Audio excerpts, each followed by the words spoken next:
How's it going, guys? And today we're back with another video, however, a much more different one than usual.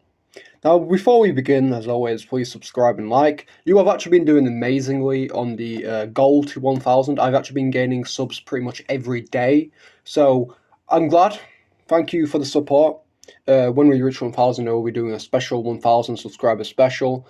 Still don't know what it will be, but I will think of something, maybe a live stream, maybe, depending if I'm free, or what my schedule will look like. Then, yeah, when I reach 1,000, we might do a special little live stream, or just another top 10 video, or some funny haha top 10 video, not a serious scaling video, because why not?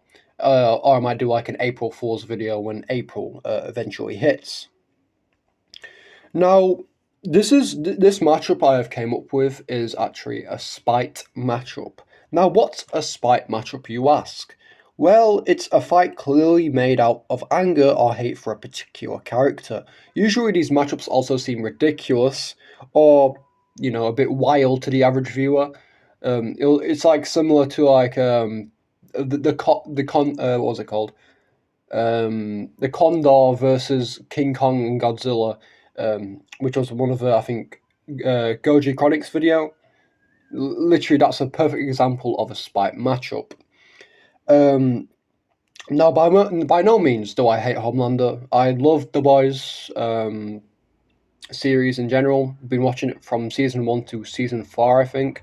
I think there's 4 seasons. I forgot at this point, but it's been a really good show from my standpoint.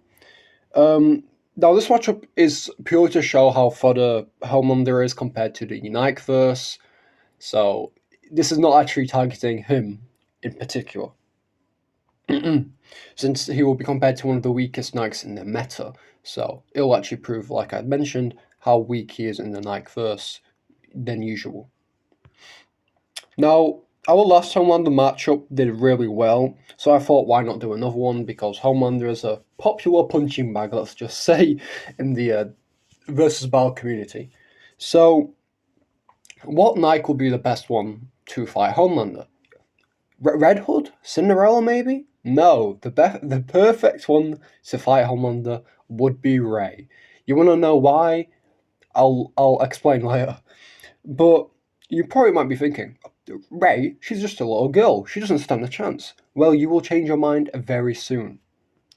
Now, we all know who Homelander is at this point, so I'm going to go in depth with him. I'll just brush over his scaling at max. Since Bro's been pitted against everyone at this point, from Doomslayer to even Miraculous Ladybug, which is crazy. So he's no stranger to the average audience. Ray, however, is much more unexplained to the average audience. She is pretty much one of the youngest Nikes in the verse, and typically a Nike in training, and she's of course been deployed before, since she wields a gun in general, so of course she's been deployed. And I'm pretty sure she's also been in one of these story events, actually being shown fighting as well, which is crazy. So yeah, even this Munchkin could potentially take you down. Anyway, so we'll start with Homelander's scaling, since, as always, he's the easiest to scale, and it's not really that difficult to actually scale him. So at best, Homelander should range to large building to city blocks level max. This is from upscaling Black Noir, and of course, tanking the nuclear gas plant explosion in the spin-off show. Now, that's pretty much what you usually get for a scaling. I have seen absolutely crazy statements that are actually taken seriously. I've seen people use the statement that he can blow, I think, was it New York off the map? And people actually took that as serious and started scaling them to mountain or even city level, which is kind of crazy to me. But for the most part, it's realistically multi-city block. Even then, if you want to go the city level wanks, then I'll just argue that Ray could be easily larger iron level, since she's somewhat comparable to Commander, since she was able to basically make him fear her when she went into her little rage mode, I call it. So yeah, you can literally argue both ways, but we're gonna keep them scaling for this video a bit more realistic. I'm not just gonna say raise iron level like usual. So that goes same. That goes literally the same for Homelander as well. I wouldn't just say city level because you said, oh, he can blow New York off the map. Like that makes no sense, and there hasn't actually been any proof that he can actually do that, and that it's more of an overtime feat if I'm being honest. Anyway, enough of that.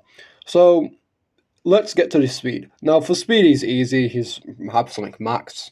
Since he saved Butcher from Madeline's bomb vest, so that's the best speed feat you can really get for him. Of course, I think you can also argue he outpaces A Train, but then again, that's not even a good speed feat there. For hacks, he doesn't have much. He has his usual stuff though, such as laser vision, superhuman strength, fly, and mind generation.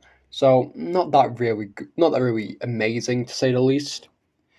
Now, since this is the boys' verse, usually hacks in the verse don't really go that overpowered. So yeah, I guess. Anyway, let's get on to our unsuspecting opponent, Ray. Now, Ray should at least be somewhat comparable to Loudmouth via her literal training curriculum, including fighting raptors, which at best should be comparable to Lord class raptors, such as Loudmouth. Now, Loudmouth's feat of destroying a bunch of buildings was actually calced at town level, not multi-city block. No, yeah, screwed up her scaling there, but it was calced at town level. Now, it is a pretty good start actually. No, it's not looking good right now for Homelander with this town level calc. Now, for speed, she doesn't have many showings. At max, you can argue superhuman, and then if you want a rat, she could roundabout be supersonic, since she could be at least comparable to Exia, if you want to argue that, since she wields a sniper. However, if you want to use the Loudmouth feat again and argue Loudmouth's beams at FTL, since they're kind of like producing weapons, and the light that he uses, it doesn't really bend, which is basically a colloquial term of light. I think I said that word correctly. You can argue it, but at max you can either say supersonic, realistically. Now, Ray, in terms of just strength, she just outstrengths him from what I've just shown, and it's kind of crazy that a little girl, literally smaller than him, I don't even think she reaches his waist in terms of size. It's just insanity, to be honest. And it just shows how insane Nikke is in terms of strength. Now, for hacks, it just gets even worse. For hacks, she should at least have regenerative immortality since she has nanomachines. Resistance to all diseases. Should also have her decom manipulation with her Narus. I think they're called Narus. Narus, yeah. With her Narus, she has decom manipulation, which Homelander will probably, attack anyway because dude loves fighting, so we'll probably start attacking the Narus for some reason. And it will be pretty useful in this fight. Now, she even has rage mode. Yes, I kid you not, she has rage mode. This isn't satire. She has rage mode. Yeah, this isn't close, and this is just showing yet again how fodder Homelander is. Ray absolutely one shots. You can argue mid diff or low diff. She outstrengths him. She out haxes him. Homelander is faster, but she has way more better hacks and way more better strength. So Homelander realistically gets one shotted. Now, Ray, of course, like I mentioned, will just out hacks him, so there's not really a point for the battle. And she does have better immortality feats, and like I mentioned before, her decom manipulation would be useful since Homelander, when he's fighting, isn't really that smart. But yeah, this is probably one of the funniest matchups I've ever done. If you want more matchups like this, please subscribe and like, and we will see you next one. Bye bye.